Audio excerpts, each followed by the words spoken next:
Hi, everybody. I'm Margie Kay, and I'm the Assistant State Director for Missouri MUFON and the owner of the UNX Network. And this is a combined presentation for Missouri MUFON and the UNX Network. We try to do a monthly presentation that is a special presentation. I'm going to ask Debbie if you have anything that you'd like to say before we start. Yes, our case management system is back up and running. So if anybody has tried to file a sighting report, you can and wasn't able to get online, you can do it now. And if you're still having problems, you can email me at the MUFON diver diver at gmail.com. And then for those who are investigators, you can go on the CMS now and file your reports or look and see if there are reports for you there. And so everything's back up, looks good. And if you have any questions, like I said, you can give me an email. I'll be happy to answer and help you through any problems that you have. Okay, thank you.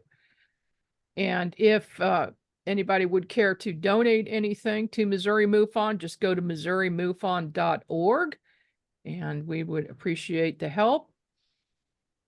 Also, UNX Network is email, or the website is unxnetwork.com. We've got over 30 shows now on the program, all about paranormal, UFOs, any paranormal subject that you can think of. And if you'd like more information, just go to that website. This evening, our guest speaker is the Cowboy, Jim Gray, a fourth-generation rancher in central Kansas, has always had an interest in history. He's done many things, from driving a herd of cattle over 200 miles on a 3-week cattle drive to writing a newspaper column, The Way West. The outer space collection in the Geneseo, Kansas Museum has always fascinated him. He joined the museum board of directors in 2018, just waiting for the opportunity to go public with the collection. World UFO Day 2022 seemed to be the time, and that was the first World UFO Day celebration in Geneseo. By the way, the fourth doctor is his favorite, so I'm going to have to ask about that because I don't know what that means. Oh. In college days, Gray was known as the Cosmic Cowboy. Today, with a nod of the head to the doctor, Gray is known far and wide as the Cowboy. Welcome, Jim. Well, thank you. The Doctor Who. Oh, Doctor Who. Okay. Yeah, the fourth Doctor. He was the one that I really. They're all great. Okay. Fantastic. Well, I'm going to change our view to speaker view so that everybody can see Jim a little bit better. Jim, let's go back in time here, since you know all about Doc Jansen, and this is basically how everything got started there. Why don't you give us a little history of Doc? Okay. Doc Jansen comes from a family that first settled this part of the country back in the 1870s and 80s, when it was just open prairie. And he was part of his family was part of a Baptist community that moved in and eventually founded a little town of Lorraine, which is just northwest of Geneseo a little ways. Well, so going forward a couple of generations, his parents lived out on a farm north west of Geneseo, and he was raised out on the farm. He was such an interesting person. And an interested person. He was interested in everything, and he became a minister, was educated at the Moody Bible Institute in Chicago. He studied chiropractic, and along with that, naprosy, which uses natural techniques for healing. And he studied Braille, sign language. We have a Braille typewriter in the museum that he used to make up his own Braille uh, uh, informative sheets, that sort of thing. And he was an auctioneer. And then, of course, he developed this intense interest in people from other planets and the spacecraft that they traveled in. The family moved into Geneseo in 1951. He never married, so he lived with his parents.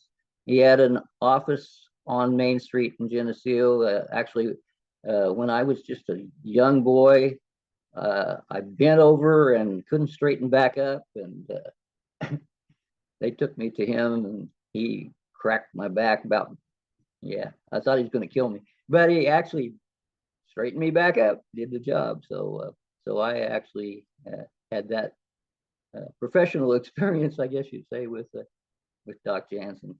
But is going forward, I suppose, see, I need to track that down for sure, but it's about 1962 or 63 that he had a friend from a nearby town south east of here, near Hutchinson, Kansas, is the little town of Nickerson. And John W. Dean, like Doc, had this really intense interest in aliens from what they called space brothers from other planets. And Doc had invited him to come to Geneseo, and he did a presentation at the local PTA meeting. The folks didn't realize what it was going to be about. They understood it to be something on outer space. And he got up there with his slide program and showed drawings of spaceships and distances between planets and encounters with various people from Venus and places like Clarion was one of the names of the planets. And anyway, kind of shocked the community. They weren't prepared to accept what he was preaching. But I was there, and I remember that the other thing was he had so much information, he just went on and on and on, and he pretty much wore everybody out with all the information. But it left an impression. And it also left an impression on the community, because then as Doc began to collect his materials, well, his parents passed away, his father, the last one, about 1964. And so he opened up the house as a museum at that point. And that's when he, right up front and center over the mantle of the fireplace, were these drawings of spaceships. And it was that important to him that it was a main focus of the museum. His interest in everything about Geneseo was the nucleus of the museum. We have over 8,000 slides in his collection of just old Geneseo, businesses, houses, people, babies, parades. And what he had done was he turned these slides into photographs that he just pinned to the wall. And so his entire house was just wallpapered with the history of Geneseo, and that was the museum. He was a ventriloquist. So his ventriloquist dolls were also a main focus. But he was pretty much branded a crackpot over the flying saucer information, and so he passed away. He gave the museum to the city in 1975 and passed away in 1977. That collection stayed put where he had originally placed it, but no one wanted to talk about it. No one gave it any attention whatsoever. It was kind of like Geneseo's secret. And being a small town museum, we had very few people from outside the community that were introduced to what was in the collection in the first place. So again, it was that was when years later, when the museum had kind of fallen into disrepair, and it was reorganized with a new board, which I was part of, and that was the main thing that I wanted to do, was to bring that collection out into the light and share it. It's a snapshot of the UFO community from the middle 1950s into the 1970s. It's a culture that was unique in its time, and will really never be again in the form that it was at that time. So very interesting time. So what else would you like to know? What was his relationship with Buck Nelson? Okay, well, so we aren't sure whether it was John Dean that had the first contact with Buck Nelson, or if it was Doc Jansen, or maybe the two of them together. But he started attending the spacecraft conventions that Buck put on his farm in Mountain View, Missouri. I think the first one was it 1958? I believe Doc and John Dean were both at the 1959 convention. Not certain about the 58. And we know that Doc was there. There's not a photograph of him in place. There's some of John Dean, but in one of John Dean's books, he credits Doc Jansen with taking a photograph in the 1959 spacecraft convention. So that's how we know he was there, and can kind of date it from that time forward. So he was a chronicler. He documented what was going on. So he's collecting these materials. We have newspaper clippings from the time about the spacecraft conventions, and little bios on some of the people who attended and that sort of thing. That was Doc's interest with it. Well, one of the unique things that we have so many unique things in the collection. One was that Buck claimed that the reason that the Space Brothers were landing on his ranch was to collect water from his spring, because they really liked that spring water. And so Doc did also collect some water from the spring, and we have that water. We have water from the spring in our collection, and that would have been collected, 1959, 1960, during that time period. And that water is just as clear. There's no sediment. It's just as perfectly crystal clear as it could be. Yeah, I didn't know you had that.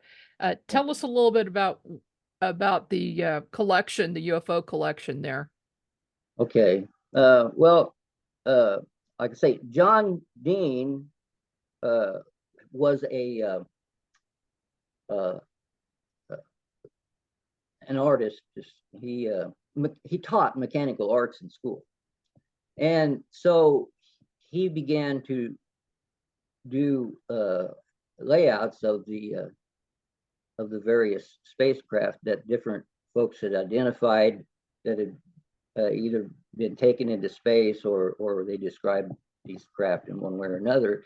And he sketched those all out, and so he used those to publish a book that he called Flying Saucers Up Close. And Doc ended up with all of that original, not all of it, but a lot of that original artwork.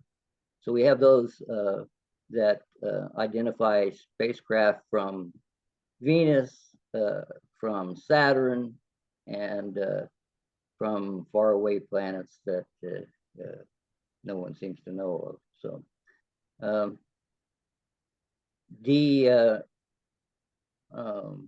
there was a fellow by the name of James Hill that lived at Seymour, Missouri. I find him to be an elusive character. When Buck Nelson first described his experiences, Hill got in touch with him, and he's the one who got Buck to go out to the flying saucer clubs that were around the country and speak to them.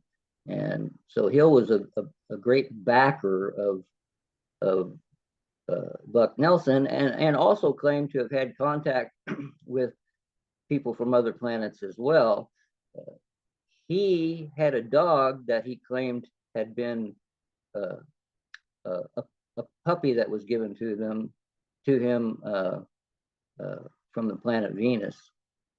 And later on, that dog was named Queenie, and later on he had a dog named King, and they were both big white dogs. And so at the flying saucer clubs and different conventions, he would bring tufts of hair from those dogs, and I don't know if he was peddling them or giving it away or what he was doing with it, but we have hair from two different dogs from Venus in our collection.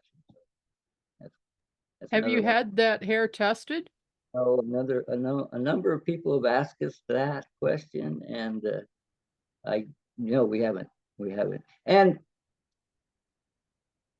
okay, so originally the idea was, well, maybe that these dogs had Venetian origins, but there's nothing to say that they weren't genetically of the dogs from planet Earth that had just been taken to Venus and raised there and then brought back here, because there was all of this interaction between the two planets supposedly going on. So I don't know that DNA would prove anything, but I guess it'd be interesting. Well, I'll tell you what, Jim, we've got a MUFON lab. So if you want to get it tested, I think that could be done. Okay. We can ask Debbie about that. We might look into that. Yeah. It'd be And interesting. our lab is here in Missouri. This is Debbie. So it's not going to be, doesn't have to be shipped off. It's right here in Missouri, in Imperial. Well, I'm going to be there in July speaking at the UFO Festival, so maybe I can get a sample, take it back. Yeah, we could do that. Yeah, Geneseo. I don't know if everyone is aware of where Geneseo is. Well, No, I don't think they are. Well, I used to tell people it's halfway between Crawford and Frederick, and that's two towns that are even smaller than Geneseo on either side of it. But and Crawford actually no longer even exists, so I can't say that anymore. But anyway, Geneseo, if you were looking at a map of Kansas and you put your finger in the middle of the state, you'd probably be on Geneseo or very close to it. We're directly in the center of the state, and Salina would, if anyone knows about Salina, Kansas, is on the Interstate 70 as you go west toward Colorado. Salina is about 45 miles northeast of Geneseo, or we are southwest of Salina, if you want to put it that way. That's where we are. Okay. A little town of about 200 people. And to tell you the truth, like so many towns across the plains, there's just not much here anymore. It's the rural economies have been devastated, and these little towns are just crumbling, drying up, and blowing away. So that's kind of the fun part about bringing this collection out into the open air, into the public, and having our little Kansas UFO day, and we had like 600 people in town, so we tripled the size of the town. And we think it's only just the beginning of the interest in what's going on here. So kind of fun to bring a little excitement to the little town. So How did you come up with the idea to have the festival there? well, yes, and that is such an interesting story. Uh, I had been to Roswell just that spring, and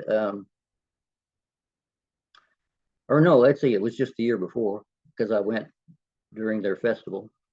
And because of our collection and wanting to draw attention to it, I just happened to stumble onto the date for the World UFO Day was going to be on a Saturday. It's always July 2nd, and in 2022 it was actually a Saturday. And so, well, why not do a celebration around World UFO Day so that we can share what we have with the public. And we had all agreed at a board meeting that was the thing to do. And we began some preliminary plans, and gosh, I have to go back, but I think that was only in February or March of that year. So we didn't have much time to put it together, but it was only within a few days, it was 2 days after our meeting and deciding to do this, that I raised cattle. I live in town, but the livestock are 3 miles away. And I happened to go by the museum that morning on my way out, and our secretary was there. And I just stopped to see what she was up to, and she said, well, she had been cleaning the curb, and it hadn't been cleaned like so many of these curbs. It had silt that covered it up, and she cleaned all the silt out, and she says, have you seen that strange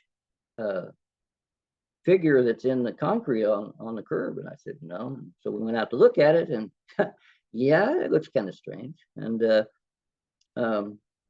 but I had to go take care of livestock, so I didn't pay a lot of attention to it until I came back later in the day and took a photograph of it, sent it off to some folks that I thought might have an interest in this. And they said, well, it looks like a compass. And the thing about it was the compass was situated in such a way that the vector on the compass was pointing towards the back of the museum, the back of Doc Jansen's house. Now, it had been put into the concrete when the concrete was poured fresh, and we weren't sure when that would have been. We figured in the 40s. Well, we've recently found out that one of the fellows that that worked for a summer job right out of high school helped pour that curb, and that was in 1946. So this thing was etched into the curb at that time. That was before Doc Jansen lived in the building. They moved into town in 1951. And besides that, it was actually on the curb of the property next door. Today, it's part of the museum property, but in those days, there was a house next door, and it was on that property. Well, so having been to Roswell, it just popped into my mind, it's pointing southwest. Wonder how far it is to Roswell, and I plugged it in, and it is exactly 500 miles from that compass to Roswell, New Mexico. So we named it the Roswell compass.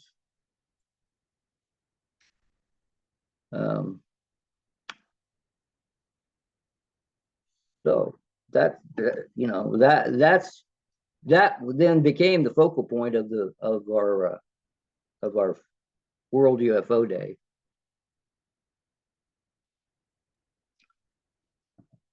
Yeah, as you can, I don't know if you can see that picture I just put up. You have to look right at the very bottom in the concrete. below that sign right there, and that's the compass. And the little vector point is would be to the right hand side. Yeah, right there. And the And house that goes directly to Roswell. and that, yeah, that's, and if you look at the little sign up there where we drew a little line from here to Roswell, New Mexico, 500 miles. But a friend actually plugged it in, kind of, questioning, well, is it really? And he plugged it in, and the coordinates came out exactly 500 miles. It's just curiosity. We've asked any number of people, what is this about? What does it mean? No one knows. We don't know, but it seems to. I think it's telling us that we're on the right track of revealing what Doc Jansen had collected back in the 1950s, 60s, and 70s. That's awful coincidental that Yes, the man who had the most interest in UFOs in Geneseo, Kansas, in the middle of nowhere, and this engraving in the cement in 1947 or 46, whenever, before he was even there, is amazing. yeah. Before we before we knew for sure when it was placed there, I had kind of in my mind, well, they were kind of almost anointing him, saying, you're going to be doing something important for this, along these UFO information lines, But it turns out that it was put in before he even lived there. So It's almost like it was planned. yes, yeah, it feels that way. Wow. So, Doc documented all of these people, like Buck Nelson, who was picked up and taken to the moon and Mars and Venus, and others who, but he never even, John Dean had more like psychic contacts with them, telepathic contacts, and but he didn't have those things. There was a young, well, at the time, he was a young fellow who was used to go over there and visit him as just a little kid, and was, intrigued by Doc. And he told him once, he said, in the middle of the night, if you go out into a field and just wait, they might come to you. And it almost feels like that he had done that. He had gone out hoping that they would come to him, but they held back for some reason. He never had the personal experience. Has anybody else in town had experiences or seen UFOs? Yes. There was would be a classmate of mine who said that when she was a little girl, and I would suppose this is about 1955 and 56, right in there.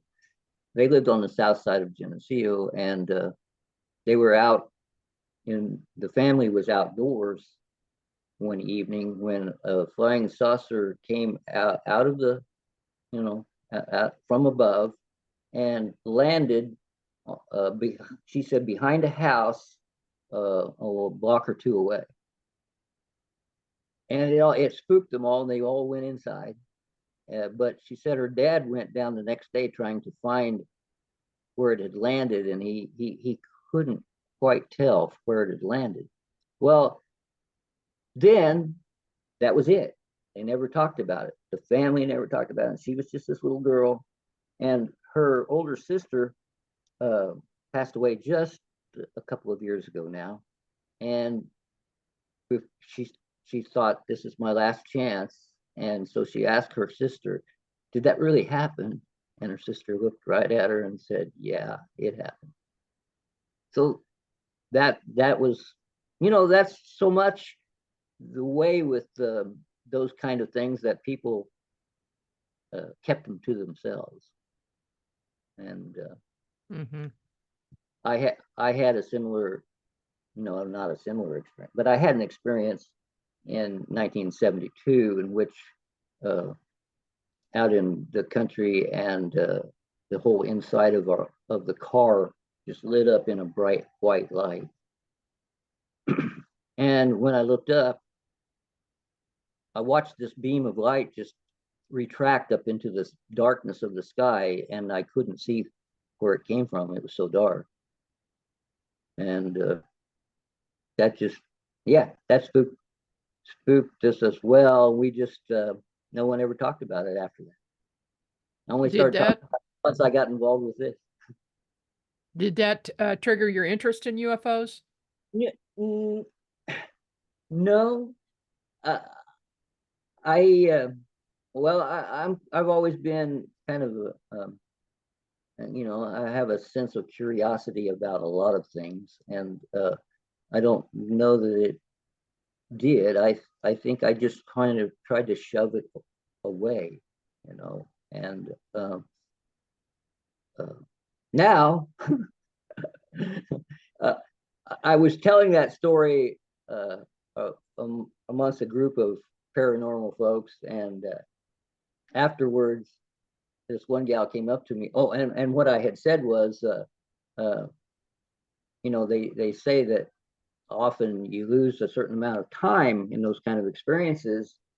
And fortunately, I didn't lose any time, so I must not have been abducted. And then this person came up to me afterwards and said, well, you know, they have a way of manipulating your mind so that you don't know that whether you lost time or not. And I go, oh, that's great. So I don't know. I Yeah. have no idea.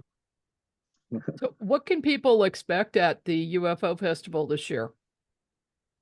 Oh gosh, we've got some great things happening besides coming to see the Roswell Compass and wondering what is this thing all about. uh,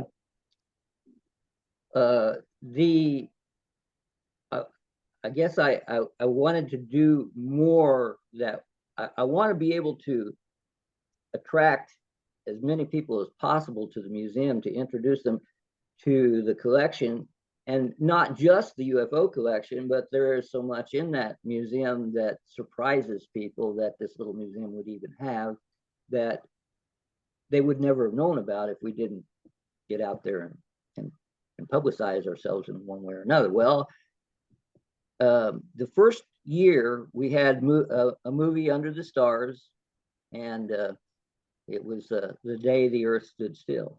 And 1951, which was the year that Doc moved into that house with his parents, iconic images of Klaatu and Gort.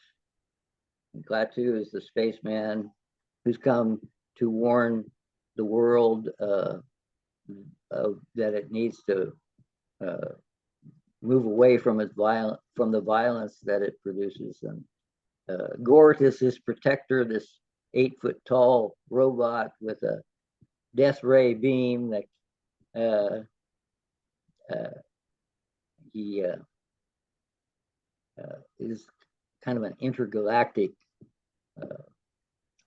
lawman, I guess you might say, keeping everyone in line. Well, anyway, we decided we needed to have a full-sized Gort on the grounds, and couldn't have just Gort by himself, so we have Klaatu and Gort, and they're being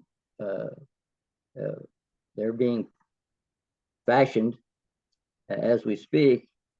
We plan on unveiling Gort and Klaatu on our Kansas UFO Day, which will be July 6th this year. And you can stand right next to 8-foot tall, full-sized Gort or Klaatu himself. We're going to have Klaatu so that you can stand behind him, and his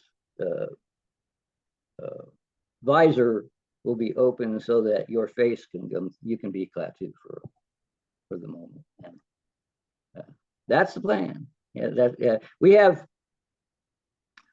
we started having vendors last year.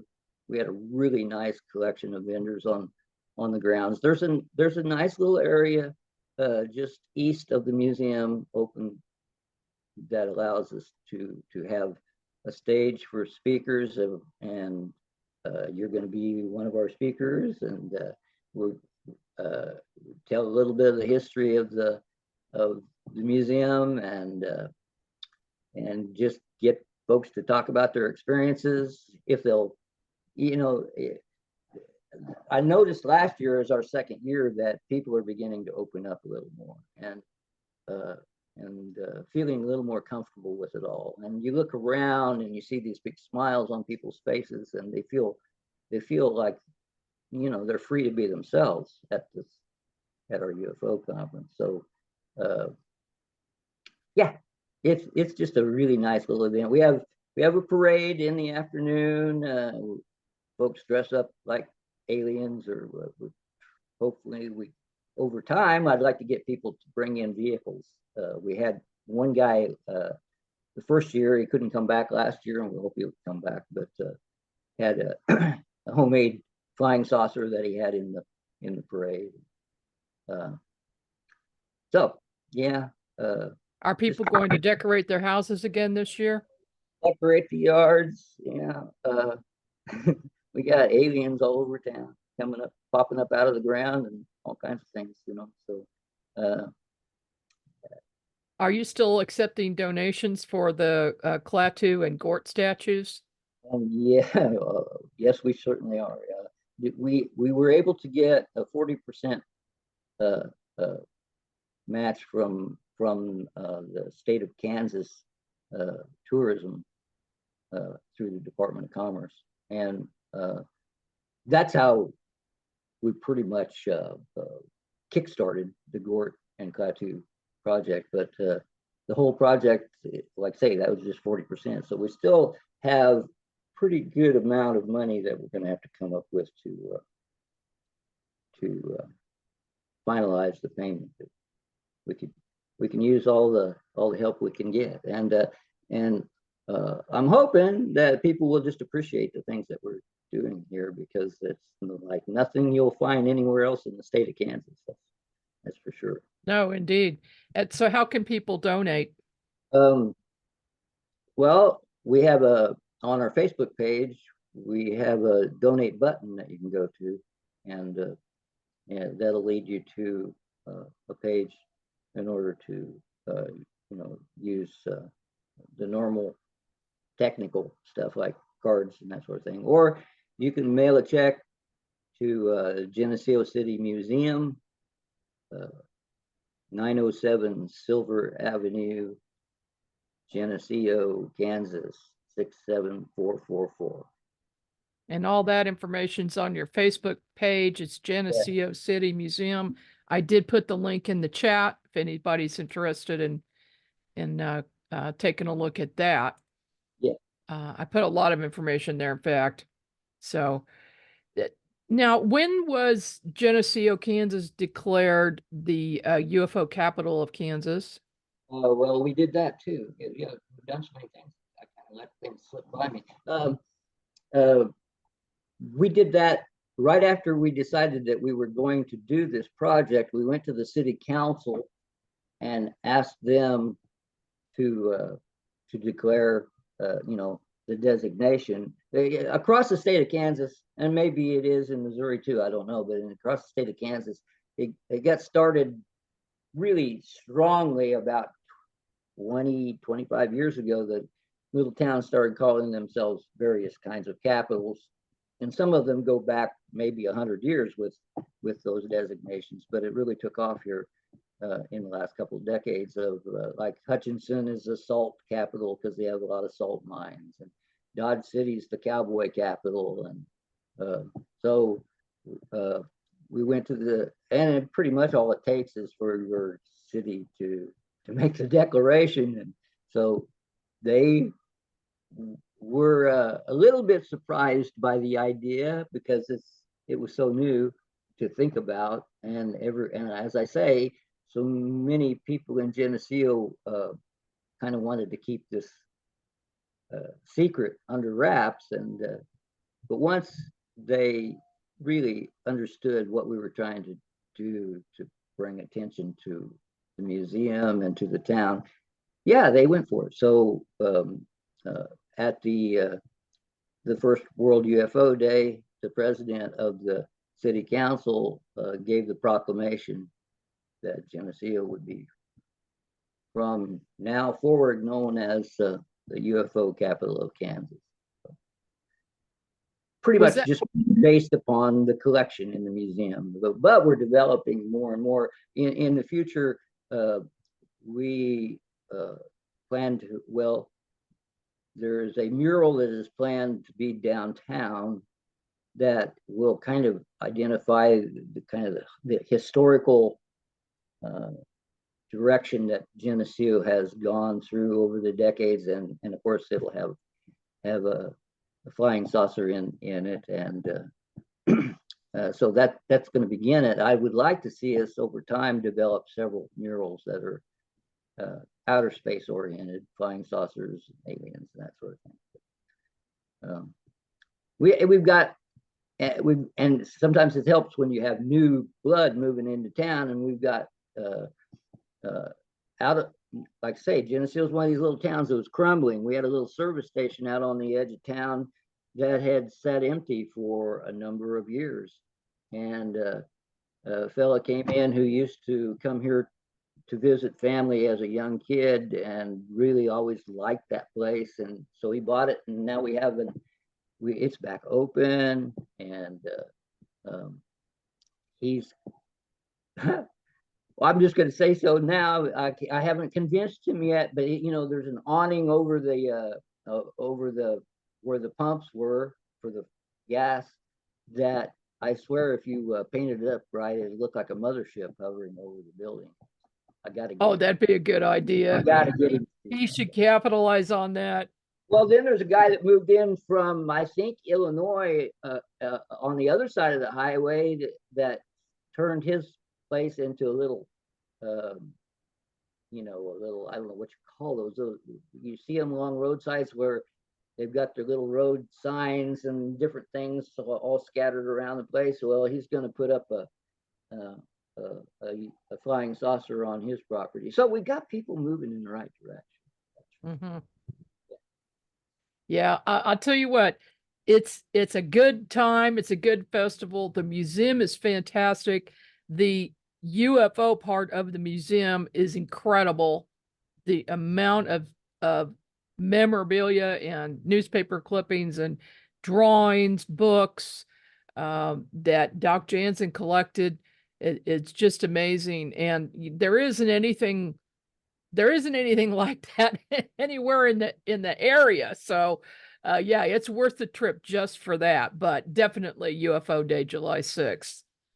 We can kind of follow Doc Jansen's interest by the books that he purchased, because he wrote the purchase dates down in the inside cover. So 1953 is when he is the oldest one that we have in his library on flying saucers, and he's really, by 1955 he's really immersing himself in it. And there's a number of, like Kenneth Arnold wrote a book called The Coming of the Saucers, and describes his sighting over Mount Rainier in 1947 of 9 flying discs, and it just goes from there, so I haven't, I've got a lot of interests. I've got my cattle to take care of, and I write a newspaper column for Old West history, and then there's so much of Doc Jansen's information to wade through, and I've barely scratched the surface, and in understanding really the two men, Dr. Jansen and John W. Dean, who was a walking encyclopedia when it came to this information. Yeah. Well, I think you also have a gold mine there for UFO researchers. So you might want to keep that in mind at some point. There are a lot of people who are very interested in historic UFO sightings. Yeah, yeah, and we do have we have a collection of reel-to-reel tapes that were recorded at some of these flying saucer meetings, and a little bit of Buck Nelson at various locations too. But it gives a, you get a feeling that these people, okay, it's 1959, 1960, middle 60s. There's a very strong religious connection to their interest, like Dr. Jansen being a minister. And John Dean wrote a book called Flying Saucers and the Scriptures. So they have a very strong Christian bent to what's going on with these men from other planets. And they are telling folks like Buck Nelson that they have a very strong connection themselves to Christianity. So it's when you go to those, when you hear those presentations, it's almost going to a tent revival, like going to a tent revival. It has that air about it. And these people, you got to put yourself back into 1960. If you remember the roadside parks along the highways, people would pack a lunch. They didn't have McDonald's. Pack a lunch and have a picnic along the way, and so when they came to Buck Nelson's convention, they camped out and they cooked their own meals and they brought their packed meals, and he did have a gal there who would make up fried chicken and hamburgers and that sort of thing. But it was a different world. It was truly a different world back then. I've got a question in the chat. Who made the statues? We've got a couple of young men who are metal artists. I've known them for 30 years. They are B&B metal artists, metal arts out of Hoisington, Kansas, which is about, I don't know, 30, 35 miles west of Geneseo, something like that. And they just do really nice metal work. And as soon as we came up with the concept of reproducing Klaatu and Gort, I knew that they were the ones that had to do it. They have a really nice touch. Do we have any other questions from anyone? If you have anything, just go ahead.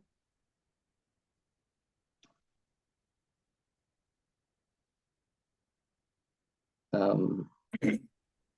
got a question. This is Rick Holt. Could the library use some donations of UFO books? We certainly could. I got a little story about that. Oh, I would love it. Yeah.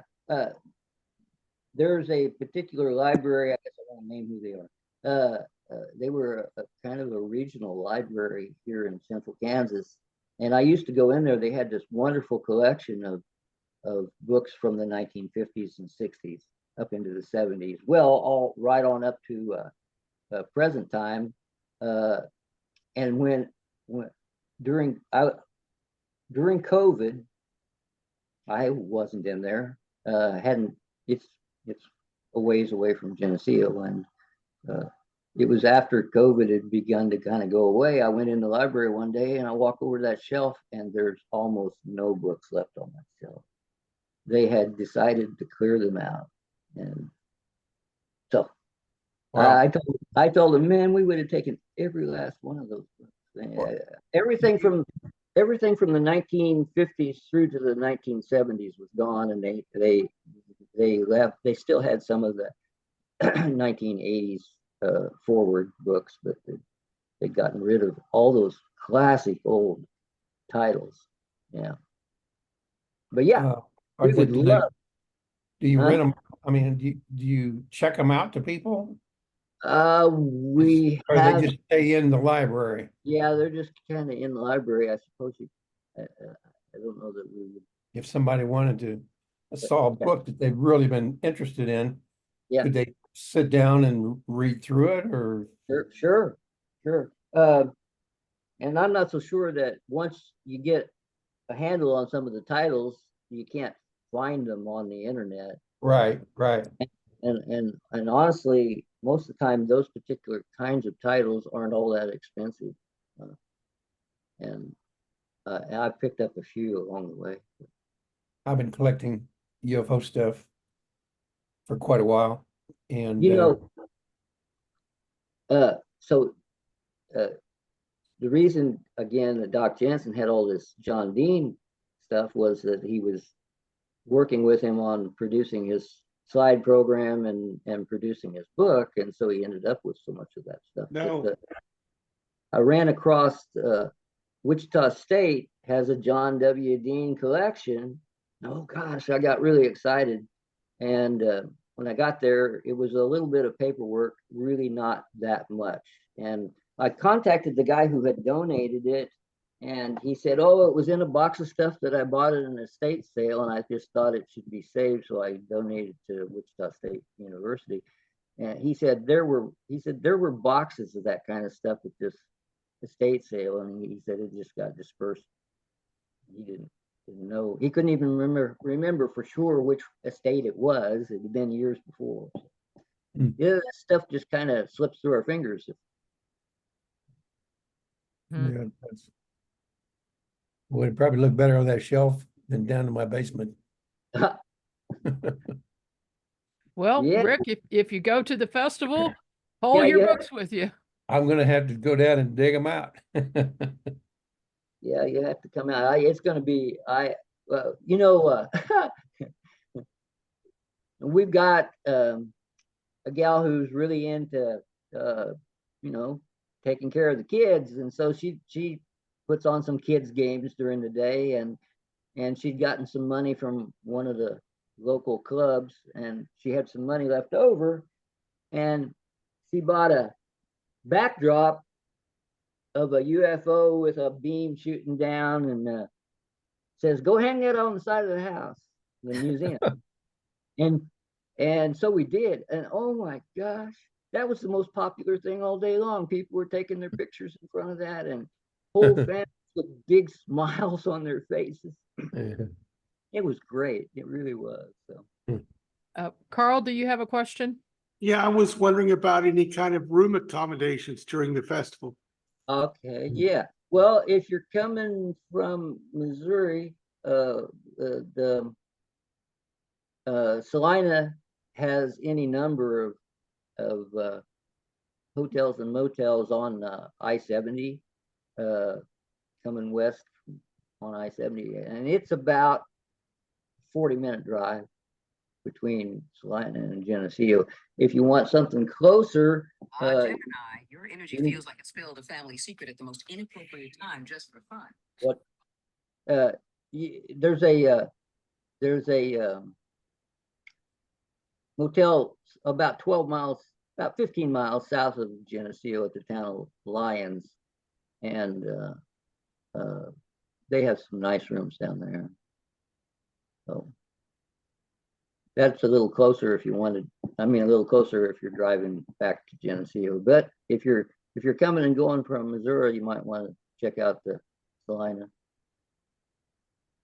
I think you guys need a great big giant campground.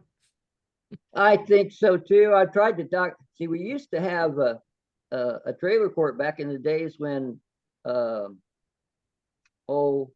in the, say, the 1970s and 80s, maybe when it began to die out, but with all the custom cutters that would come through cutting wheat, that's almost gone away now. There are very few custom cutters because there are the farms have gotten larger, which means the custom cutters have bigger and bigger machines, and there's fewer and fewer of them as well. So anyway, that was what really supported our little trailer court at one time, and but it's all gone away. Don't have that. Need it. We need a lot. We need a lot of things here. I'd love to have a UFO bar and grill in town. You know, make the inside look like the inside of a spaceship or something. That'd be awesome. Anybody else have any questions? Okay.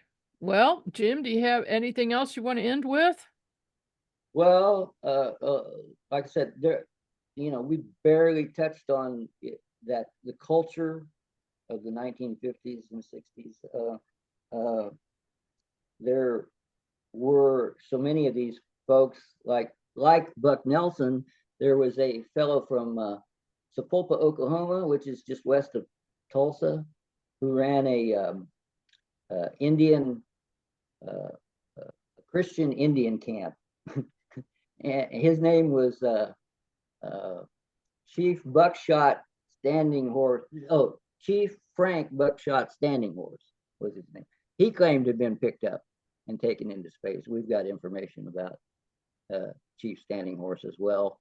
And of course, there were characters like Adamski, and yeah, that culture is just so unique. And like you said, there's so much to just to read on the walls, the clippings and the images of atomic bomb going off, and that was one of the things that was bringing the Space Brothers to the planet to warn us that we were endangering the solar system. So yeah, there's just a lot. There's a lot of little twists and turns to this collection that make it really interesting and very unique. Yeah. It sure is.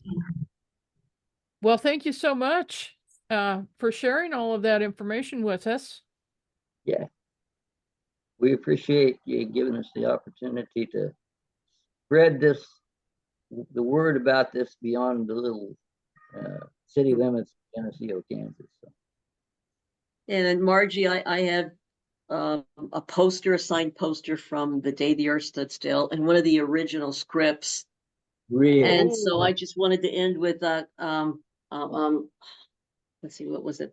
Klaatu Barada Nikto. Yes. Right. which I believe was in case anything happened to Klaatu, the Gork was supposed to say that so they wouldn't destroy the Earth. That so is basically the meaning of it. But oh yeah, I have an original signed script. That's fantastic. And that's another, there's so many little nuances to what we're doing. And Klaatu Barada Nikto, in my mind, meant don't destroy the Earth. Right. Gort, don't destroy the Earth. Exactly. Which could be interpreted save planet Earth. And I think that could become a watchword for the whole environmental movement on the planet.